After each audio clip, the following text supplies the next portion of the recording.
السلام علیکم دوستو، امید ہے آپ لوگ خیریت سے ہوں گے۔ آج پھر سے ایک نئے تبصرے کے ساتھ ہم آپ کے سامنے حاضر ہیں۔ چند روز سے سوشل میڈیا پر کچھ تصاویر گردش کر رہی ہے، بالخصوص اس میں ایک تصویر ایسی ہے جس کو دیکھ کر دل بڑا رنجیدہ ہوا۔ پچھلے 9 سالوں سے حکومت نے یوگا دیوس کے نام پر ایک فیسٹیول منایا جا رہا ہے، فیسٹیول کے طور پر اسے منایا جاتا ہے یوگا دیوس کو۔ تو ہر سال کی طرح اس سال بھی اسے منایا گیا، لیکن یو پی مدرسہ بورڈ نے ایک حکم نافذ کیا کہ تمام مدارس کے اندر یوگا دیوس منایا جائے گا اور اس کی فوٹو وغیرہ کھینچ کر بھیجنا ہے۔ تو میری نظر اس فوٹو پہ پڑی جس میں چند لوگ مزار اعلی حضرت کی چھت کے اوپر گنبد اعلی حضرت کے سائے میں یوگا کی کچھ پریکٹس کر رہے ہیں۔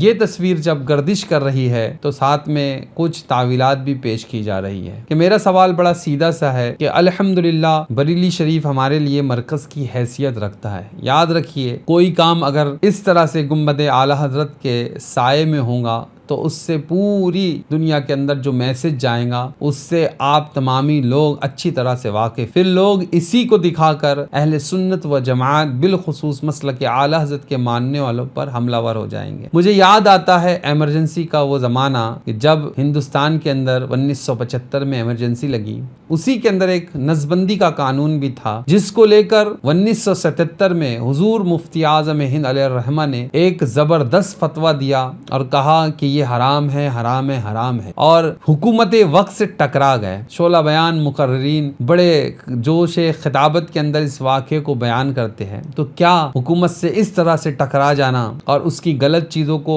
نہ اپنانا، حتیٰ کہ تاریخ میں کیا یہ بھی رقم نہیں ہوا کہ اندرا گاندھی حضور مفتی اعظم ہند سے ملنے کے لیے بریلی آئی تھی لیکن حضور مفتی اعظم ہند نے اس سے ملا نہیں؟ تو کیا حضور مفتی اعظم ہند کا یہ واقعہ صرف کرامتوں کی حد تک محدود رہ جائے گا؟ کیا کوئی اس پر عملی طور پر بھی عمل کرے گا؟ یہ جرأت و بہادری جو بریلی شریف کا شیوا رہا، اس کا طریق رہا، آج ہم جو دیکھ رہے ہیں وہ دل کو بڑا تکلیف دینے والا ہے۔ دل اس سے بڑا رنجیدہ ہے، پسمردہ ہے کہ حالات یہ ایسے کیسے پیدا ہو رہے ہیں۔ یہاں میں ایک سوال کرنا چاہتا ہوں ہر اس آدمی سے جو اس میں ملوث ہے، کہ میں اس سے سوال کرنا یہ چاہتا ہوں کہ حکومت کے ڈر کے مارے آپ کو اگر یہ کام کرنا ہی تھا تو کیا آپ کو پوری بریلی شریف کے اندر اس کے علاوہ کوئی جگہ نہیں ملی تھی؟ کیا آپ گنبد اعلی حضرت کے سائے میں ہی یہ کام کرنے کے لیے پہنچ گئے؟ آپ اپنے مدرسے کے بینر کے تحت اس کو کہیں بھی کر سکتے تھے، لیکن ذمہ داروں نے اس بات کی طرف تھوڑی بھی توجہ نہیں دی کہ اس کے کتنے غلط اثرات جو ہے مرتب ہوں گے۔ لیکن ایک بات یاد رکھ لینا چاہیے، قرآن حکیم والفرقان مجید میں سورہ بقرہ شریف کی ایک آیت کا ترجمہ یہی ہے کہ تم سے یہود و نصارہ اس وقت تک راضی نہیں ہوں گے جب تک کہ تم ان کے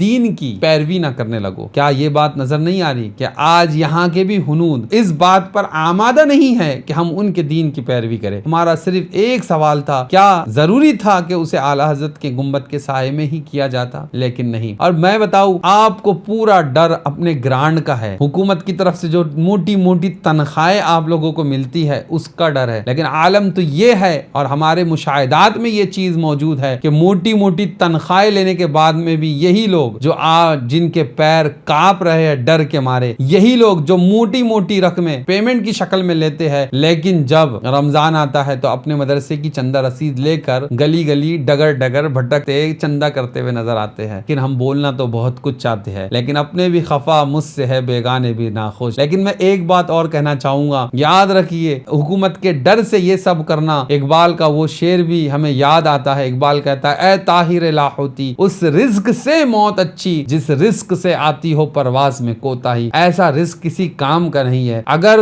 بریلی شریف کا یہ مشہور مدرسہ اعلان کر دیتا کہ حکومت کا ہم پر بہت دباؤ ہے اور اہل سنت کے مرکز سے اگر یہ اعلان ہوتا تو یقین جانیے ہندوستان کا غریب سنی مسلمان اپنے محنت کی گاڑی کمائی آپ کے لیے بھیج دے گا تاکہ آپ اچھی طرح سے مدرسہ چلا سکے۔ لیکن شاید آپ کو ضرورت تو حکومت کی ہے کیونکہ اس کے پیچھے کے اسباب شاید ہم اچھی طرح سے جانتے ہیں، لیکن ایک بات یہ بھی ہے کہ ہماری یہ حالت اس وجہ سے ہو گئی، بھلا دی ہم نے وہ میراث جو اسلاف سے پائی، ثریا نے زمین پہ آسماں سے ہم کو دے مارا۔ جب ہم اپنے اسلاف کو، قریب ہے جی حضور مفتی اعظم بہت قریب کیا ہے، بھلا دی ہم نے وہ میراث جو اسلاف سے پائی۔ تو ہم کبھی ہم ثریا پہ تھے، ہم ترقی کے آسمانوں پہ سفر کرتے تھے، ہم عروج کے منزلیں طے کر رہے تھے، ترقی کی منزلیں طے کر رہے تھے، لیکن جب سے ہم نے اپنے اسلاف کے طریق کو چھوڑا تو ثریا نے زمین پہ آسماں سے ہم کو دے مارا، ثریا نے زمین پہ آسماں سے ہم کو دے مارا۔ آج زوال کی اصل وجہ یہی ہے کہ ہمارے اندر اسلاف کا طریق نہیں بچا۔ تبصرے میں آج کے لیے اتنا ہی، لیکن انشاءاللہ العزیز اور نئی باتیں ہمارے سامنے آئیں گی تو ہم ضرور اس کو بھی لے کر آپ کے سامنے آئیں گے۔ اللہ کی بارگاہ میں دعا ہے مولا کریم ہم تمام کو خیر و عافیت کی زندگی نصیب فرمائے۔ السلام علیکم ورحمۃ اللہ۔